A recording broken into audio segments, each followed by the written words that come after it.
is touch and go. This is another common phrase that you will encounter if you're using English a lot.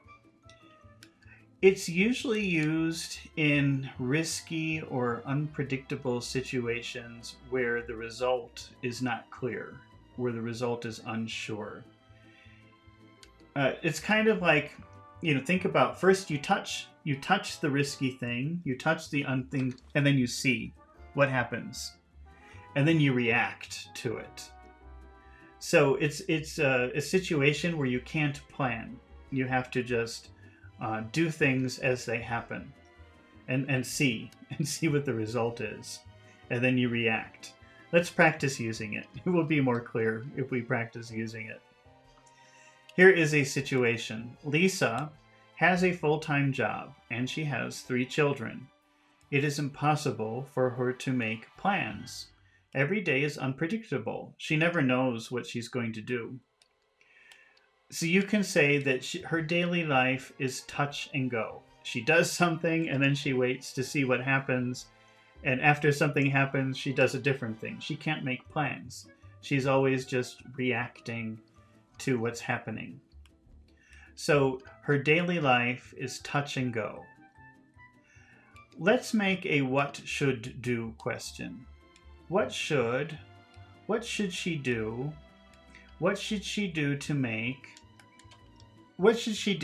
her touch and go life easier? Imagine that's difficult. If all you do is react to everything instead of making plans, that can be very difficult. What should she do to make her touch and go life easier? Let's recommend find a babysitter, but let's use had better. She had better, she'd better find a babysitter. She'd better find a babysitter to make her touch and go life easier. She'd better find a babysitter to make her touch and go life easier. All right, let's try another example using the phrase touch and go. Here is another situation.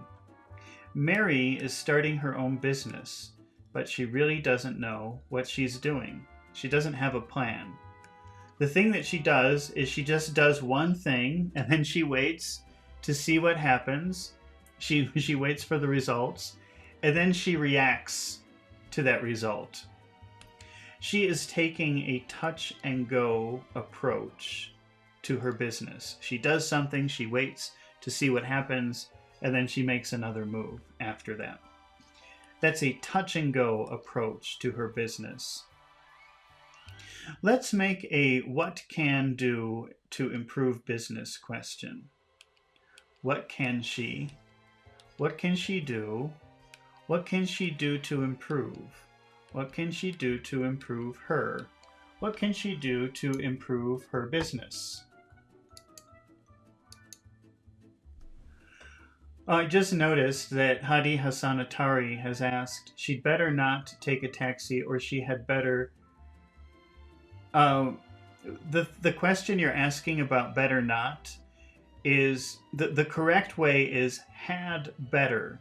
You should always say had better. That's really the phrase, had better. But it's very, very common that people do not use had and they just say better. So the first way that you have it, she better not take a taxi, is very common, very typical, but it's wrong technically. If you were taking a test and you wrote that, then you should be marked wrong. The correct way is she had better. She had better not take a taxi. So, but everybody says it the first way. Probably I do. I just don't even notice it. It's wrong though. It's not the right way. You should say had. All right, so let's make a what she can do improve our business question. What can she? What can she do? What can she do to improve her business? What can she do to improve her touch and go approach to business? Let's answer, she hire an advisor. let's recommend that with had better. Had better. She had better. She'd better. She'd better hire. She'd better hire an advisor. She'd better hire an advisor. Okay, but most people would say she better. She better hide. She better hire an advisor. It's wrong though. It's wrong. Okay. Let's move on to the next phrase here that we've got. Let's see. And that is the phrase